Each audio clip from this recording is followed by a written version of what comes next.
Elle m'appelait à un moment, grande sœur, viens me porter, accompagne-moi au toilette. Elle ne marchait plus.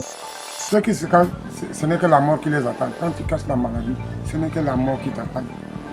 Quand tu es malade, exprime-toi à tes amis, tes frères, tes collègues, celui qui peut avoir l'idée.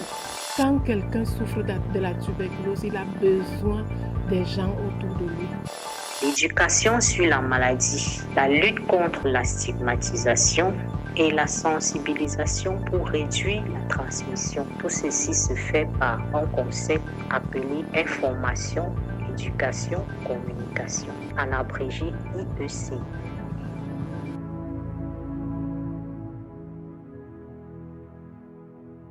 Dans la catégorie des maladies graves figure la tuberculose.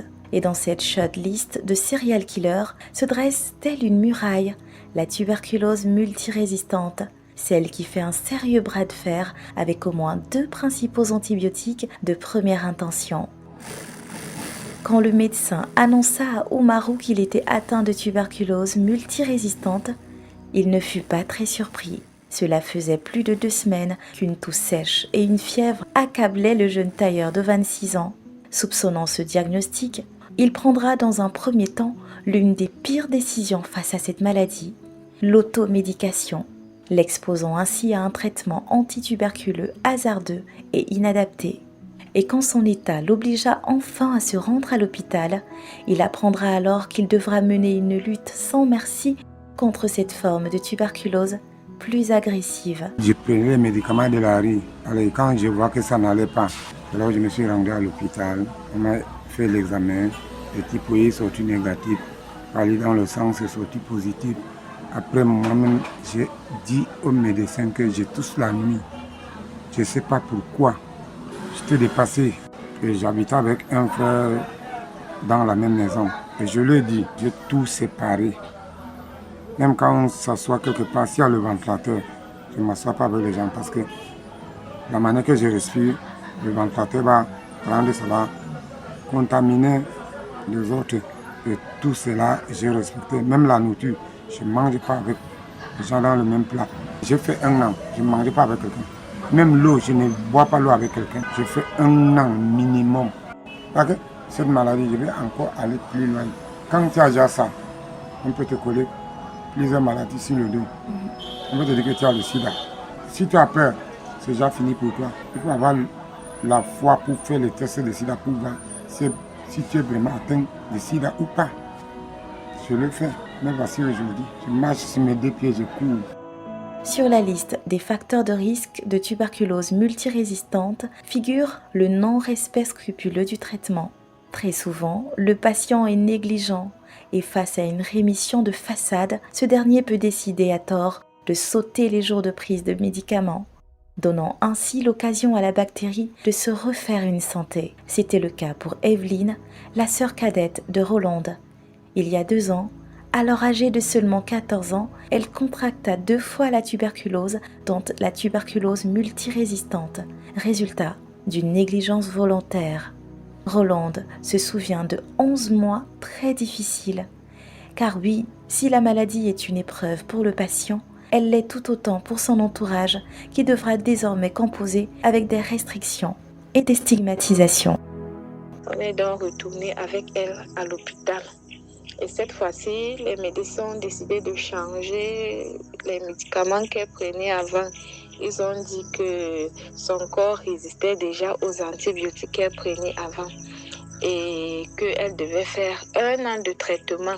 Donc, au lieu de 3 mois qu'elle n'avait pas fini, cette fois-ci, c'est 1 an qu'elle devait prendre les médicaments chaque jour, jour pour jour, sans sou. C'est comme ça qu'elle a commencé à sentir mal au niveau des pieds. Je me rappelle, ses pieds-là gonflaient aussi au niveau de la cheville, ça gonflait.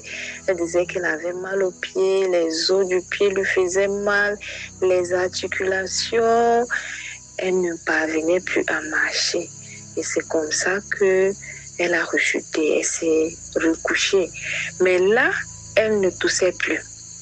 Elle ne toussait plus. Mais elle était malade. Elle a encore plus perdu de poids. Au point où elle ne marchait même plus.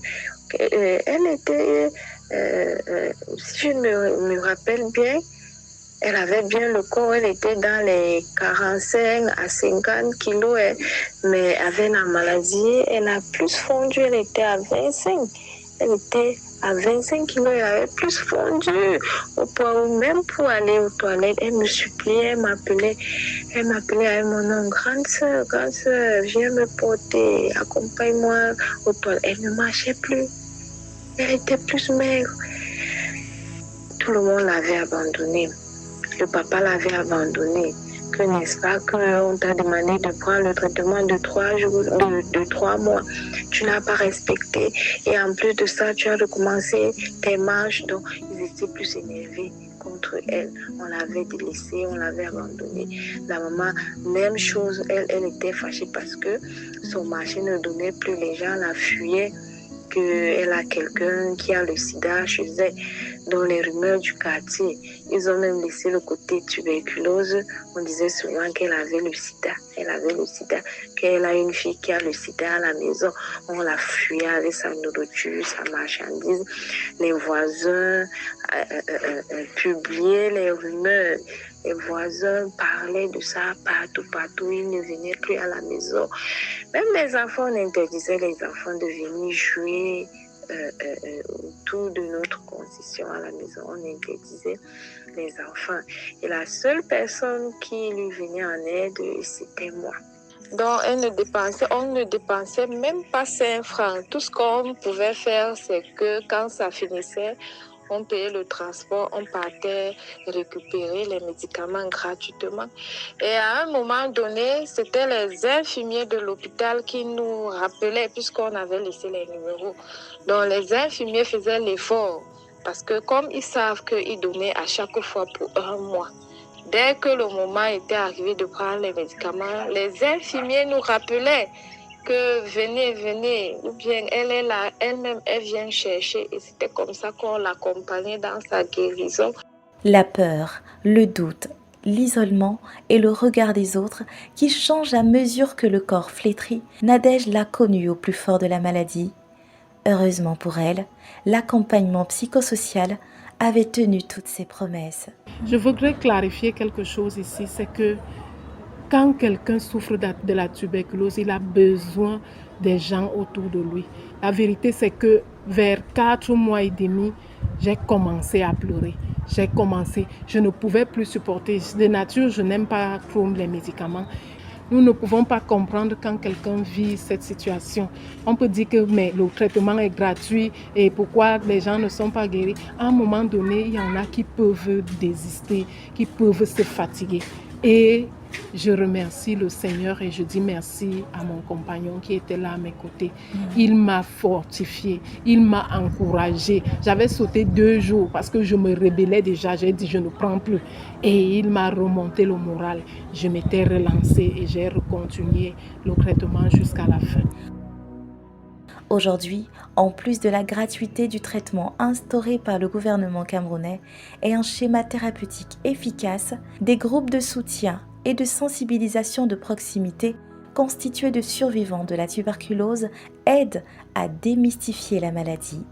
Sidoine est l'une de ces survivants qui ont décidé de porter le plaidoyer de la lutte contre toute forme de tuberculose, y compris résistante, en apportant un message d'espoir et de riposte. L'association TB People, la deuxième fois à la fin de mon traitement, j'ai été contactée par l'ACRA qui nous suivait au niveau du centre Jameau.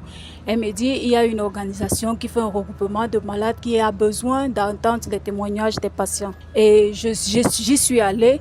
Elle m'a dit quand tu iras, sois posé, sens-toi libre, tu peux parler en toute liberté. Il n'y a pas de stress. Tout le monde est là-bas pour t'écouter. Et dans cette association, j'ai rencontré beaucoup de monde qui m'ont soutenu.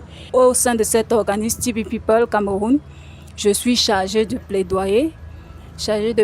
Et ce que je pourrais dire, je dirais d'abord merci au ministère de la Santé parce que avec les évolutions qu'il y a eu au fil des ans, j'ai eu cette maladie 2 fois.